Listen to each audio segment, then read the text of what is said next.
Hey guys, I'm back with another video this week.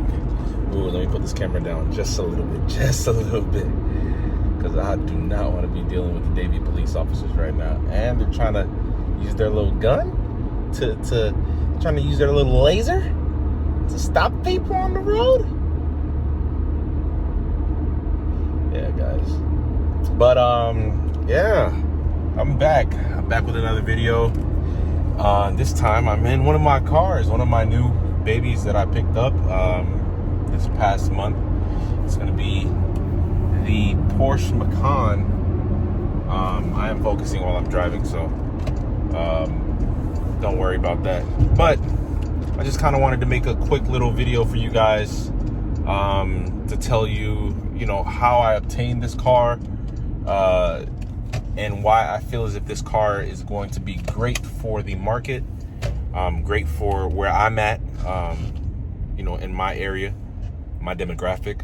So this is a 2017 Porsche Macan Turbo that I picked up about 3 weeks ago, I can say.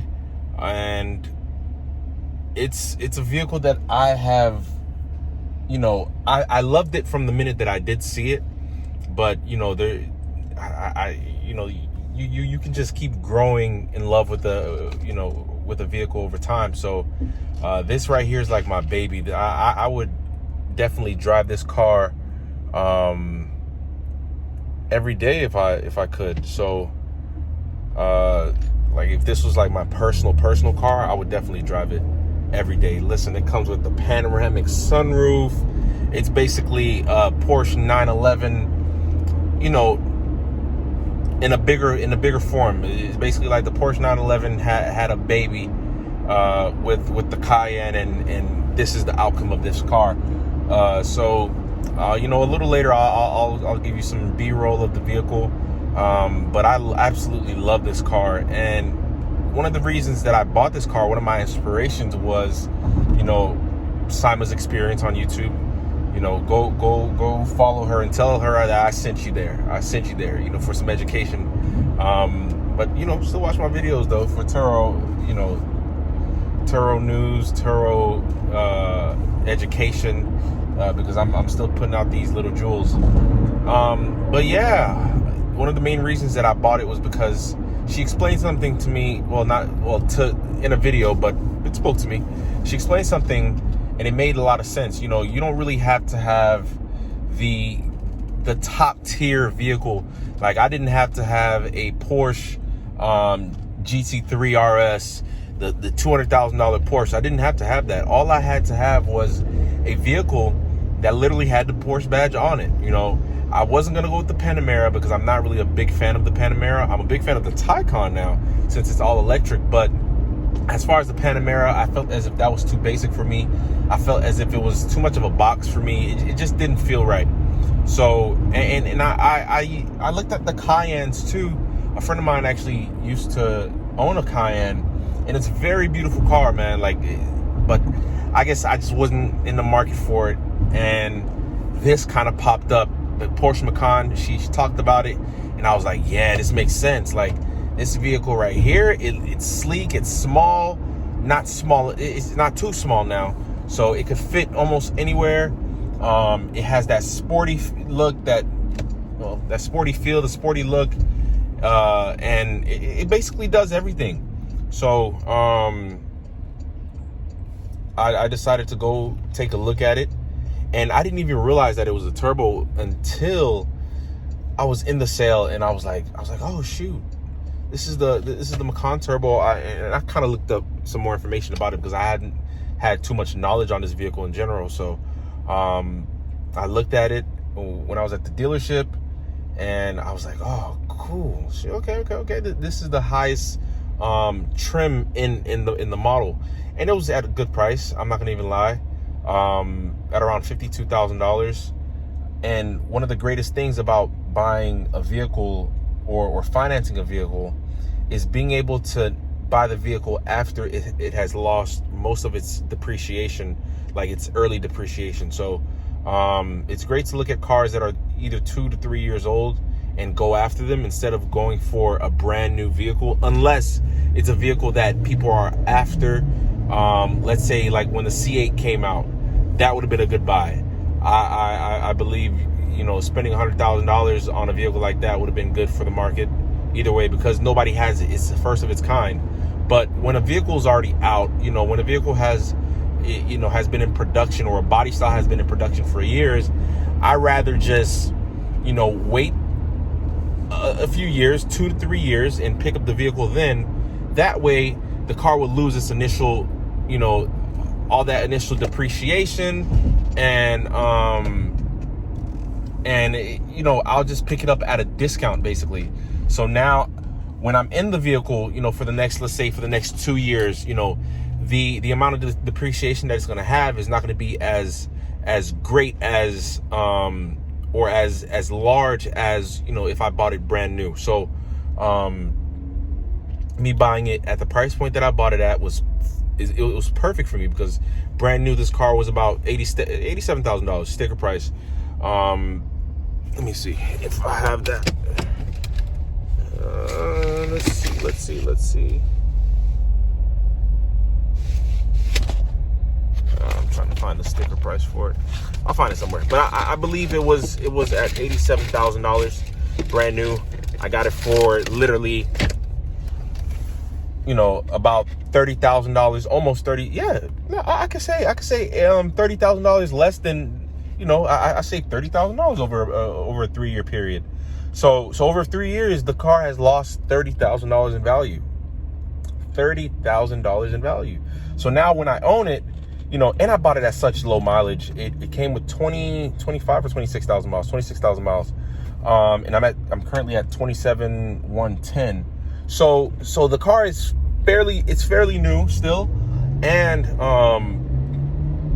I can put some miles on it for the next 2 years, and by the time that it's time for me to get rid of it or trade up, or, you know, just sell it to a dealership, I'm not going to be out of pocket too much, if I have to be out of pocket at all. Because one, you know, the main reason that you would want to get, you know, finance a vehicle, there would be a few reasons to finance a vehicle, I believe. You know, one being you're getting a newer vehicle. Two being, especially if you get in the vehicle with no money down, which I did, you're basically getting in the vehicle no money down. You're only sitting there making the payments, which the car is already working for itself. It's already making the payments.